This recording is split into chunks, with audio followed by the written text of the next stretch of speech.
Hi, this is Carol with tip number 10 for planting flowers for 2022, making it the best year possible.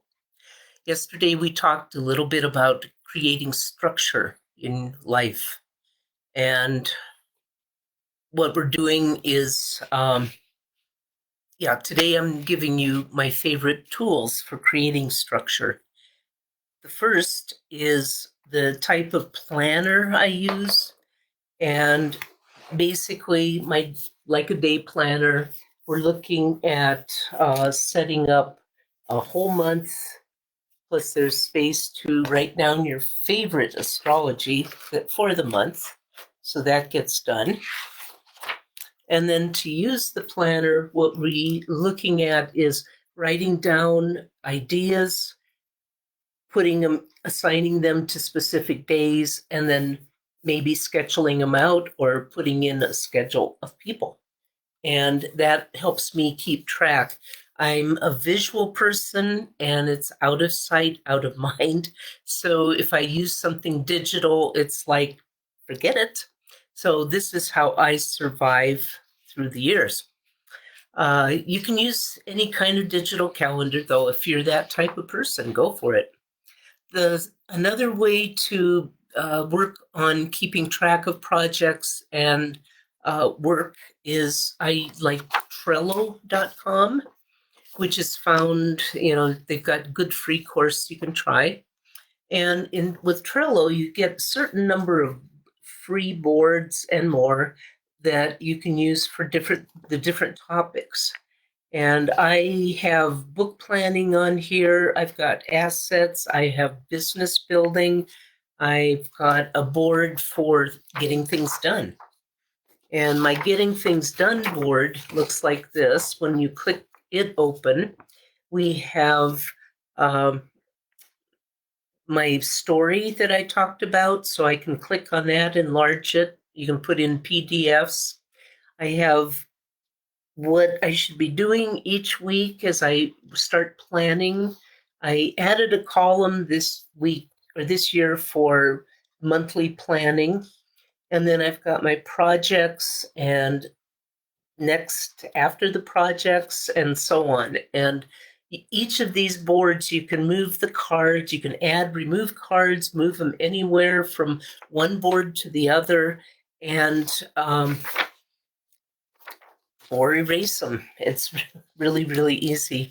And there's a second one called asana.com. And Asana is also wonderful. I've tried them both, and Trello is a little bit more, makes my artistic self happier to play with it, with the colors and the backgrounds and everything.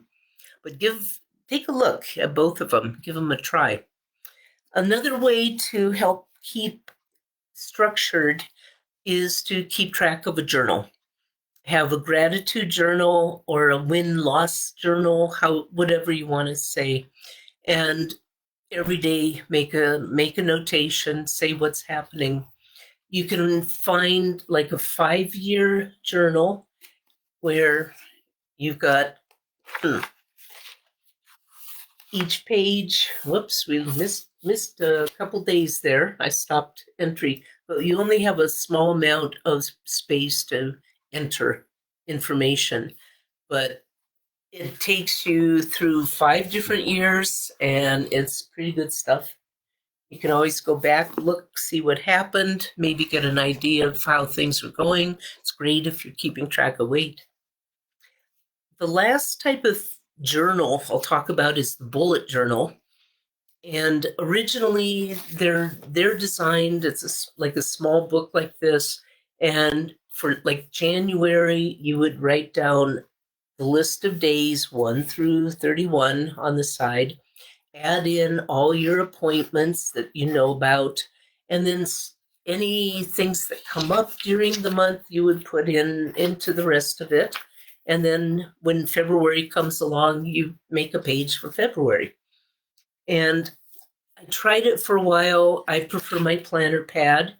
But what I did realize was I take a lot of classes, and online classes. So now you're scribbling notes here and there and on whatever's handy half the time. And then they're lost or they're a mess. And what I started doing instead of the bullet journal was just to write page whatever and the class I took. And they're my class notes all together. And so this book has all the classes from August through this month. Just took. Uh, I found the books with the translucent covers so I can just glance and find out, oh, that's the one I want. And there's a couple I go back to all the time because it's got information that I need. Okay, so those are some tools for creating structure in your life. And I hope you enjoyed it. Tomorrow, we'll look at your to do list and we'll get those flowers planted. Have a good day, and we'll see you then. And